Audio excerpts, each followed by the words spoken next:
颜色有很多，但还不够。这幅画还需要些新的颜色，但是在哪里？格雷修，你又来这里了。怎么样，找到你想要的颜色了吗？还没有。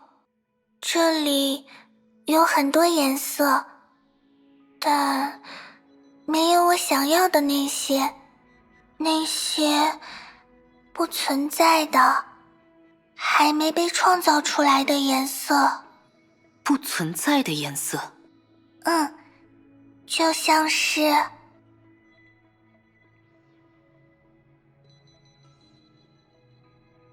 是它可以创造出一些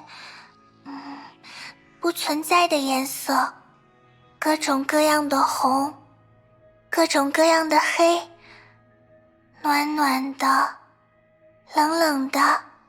格雷修，你……麻烦你离他再远一点，雷电牙医。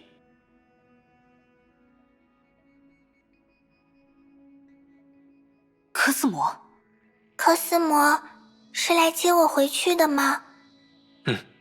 但我还不想回去，想在这多留一会儿。画室里的颜色很少，这里的颜色很多，所以想在这多留一会儿，可以吗，科斯摩？雷电牙医，能过来一下吗？有些事我想和你单独聊聊。所以，这是怎么回事？或许是我忘记提醒你了，但与格雷修见面的时候，你最好不要再把武器带在身上了。这不可能。作为一个曾将我置于险境的人，我想你应该能理解我这么做的理由。在我面前的话，无关紧要，但格雷修，他不应该频繁接触像你这样的人。至于原因，对现在的你，还为时尚早。不对，不能这么说，感觉和凯文太像了。他很容易被那些东西影响，刀剑上的戾气与杀意，他们或许会让他变成什么我所不认识的模样。等等，这样说的话，会不会又太像鹰了？算了，随便找个温和些的说法吧。总之，你最好能按我说的去做，有益无害。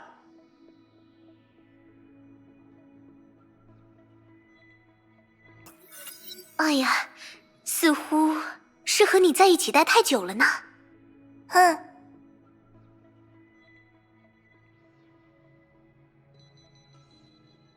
看来我必须得快点离开才行了，再这样下去，有人会不高兴的。牙医，你来的正是时候，我刚想去找你来帮我调和一下呢。调和？牙医姐姐，嗨，想我了吗？喏，这就是我和你说的需要调和的地方了。这是你教的？怎么说呢？是，但也不完全是。难道说，牙医，你还没注意到吗？格雷修的特殊之处。格雷修，他被保护得太好了，我能接触到他的机会的确不多。也是。不过嘛，就算不是这样，牙医，你也一定要严格控制自己与格雷修接触的时间啊。要是哪天我听到格雷修说出什么画笔臣服于我之类的话，不行，实在太奇怪了。听你的意思，格雷修他是很容易受到别人的影响吗？还是说他会不自觉地去模仿别人？恐怕不只是影响和模仿这么简单呢。打个比方的话，你可以把格蕾修看作是一张干净的白纸，虽然还拥有自己的材质和特性，但如果不小心在上面沾染了什么东西，它就不再只是一张白纸而已了。你看，现在就是这样的情况，我只是和他多待了一小会儿，他就快变得和我一模一样了。的确是非常明显的变化，但是他的自我呢？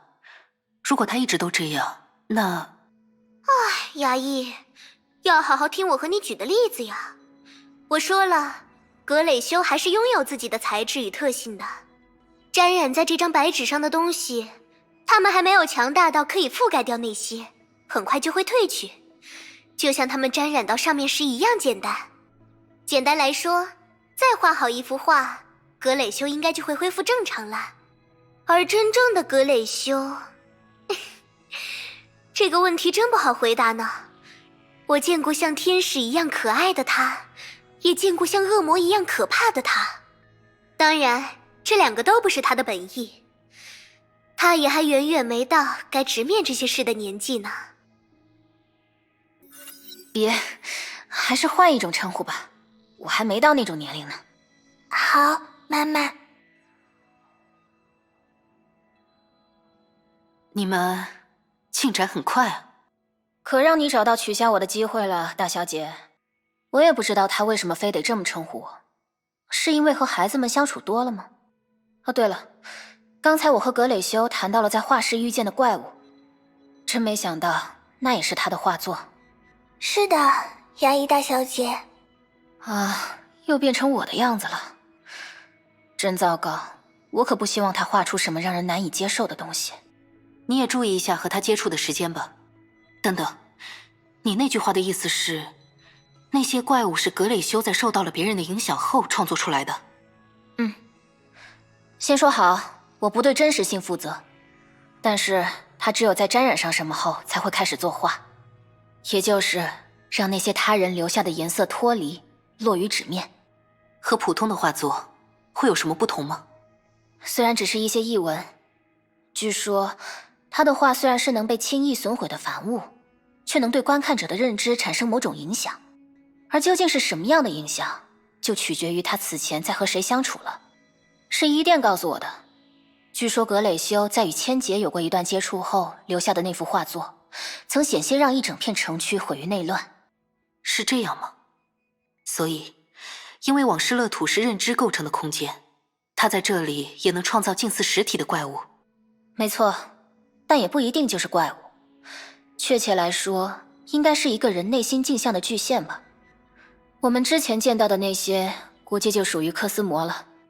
能让自己内心的怪物那么顺服，他也不简单呢。这样的话，我倒是很期待格蕾修接下来会画出什么了。不过，我们当着他的面谈论这些，没关系吗？怎么，你还真把他当成一个孩子了？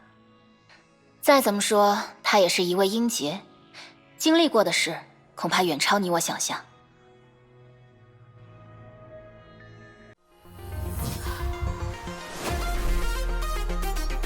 请问，你是哪位？